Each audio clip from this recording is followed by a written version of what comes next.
Good morning. Kwento ko lang yung journey ko as warrior ng mayroong asthenia gravis. Na-detect ako nito, ilang ospital na, balik-balik ako. 2 months na din. Na-detect ako na meron ito sa Manila's doctor no May 10. Then nabigyan ako ng gamot ng May 12. Nag-outpatient ako ng May 15 or May 15, ganyan. Kasi mahina ang immune system na merong may amnesia gravis. Dati pikit na pikit yung mata ko.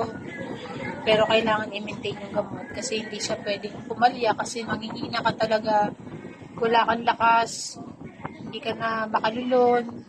Talagang grabe. So, napakahirap na sakit. Mahirap tanggapin. Pero, syempre, kailangan mo lumaban. Iwas stress talaga. Kaya dapat labanan mo. Kung ano yung nararamdaman mo, lumaban ka. Kasi, kung may anak ka na kagaya ko maliit, meron din special child, may special needs, kailangan mo lumaban para sa mga anak mo, para sa pamilya. Anyway, nagpapasalamat din ako kay Lord God yung una kasi binibigyan niya ako ng lakas at sa mga taong tumutulong sa akin. I love you, salamat kay Len.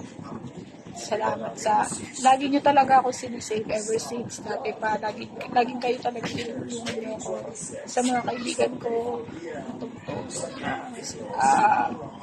Bigay na advice ng palakas ka, thank you so much. Ayan. Gusto ko lang ikwento yung journey ko. Siguro gagawa ako para ma-aware yung lahat. Kasi hindi mo talaga malalaman na meron ka palang ganyan eh. Kasi rare siya. Parang akala mo lang lumabo lang mata mo or ganyan. Kasi sa akin, ilang months na tsaka ako pa nalaman. Kung hindi pa ako nadala sa Manila's doctor, anyway, nag-collapse na ako.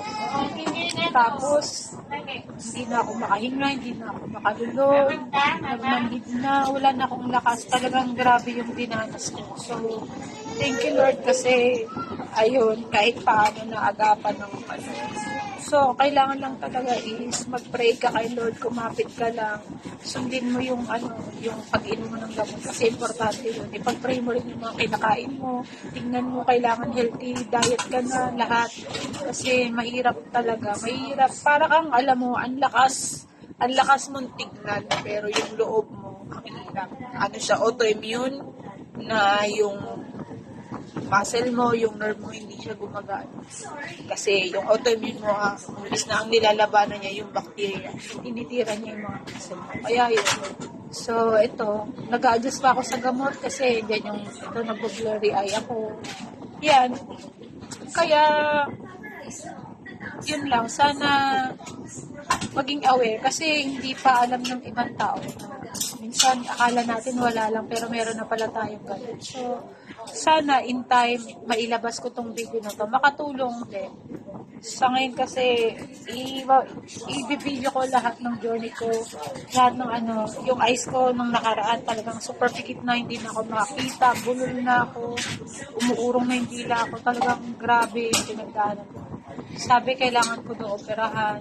So, try na sana wag naman in Jesus name, wag na kasi talagang mahirap pa rin kasi pag na-operahan. Pero pray lang na sana makuha na lang sa procedure ng mga gamot o sa mga herbal. Yun yung pinag-pray ko eh. Kasi talagang hindi biro yung ganitong sakit. Talagang kailangan mo ng tatag ng kalooban, especially makakatulong yung family mo. Yung support system nila, yun ang pinaka-importante kasi dun ka na lang talaga kumukuha ng lakas eh. Kaya, hi, God bless. Yun lang po.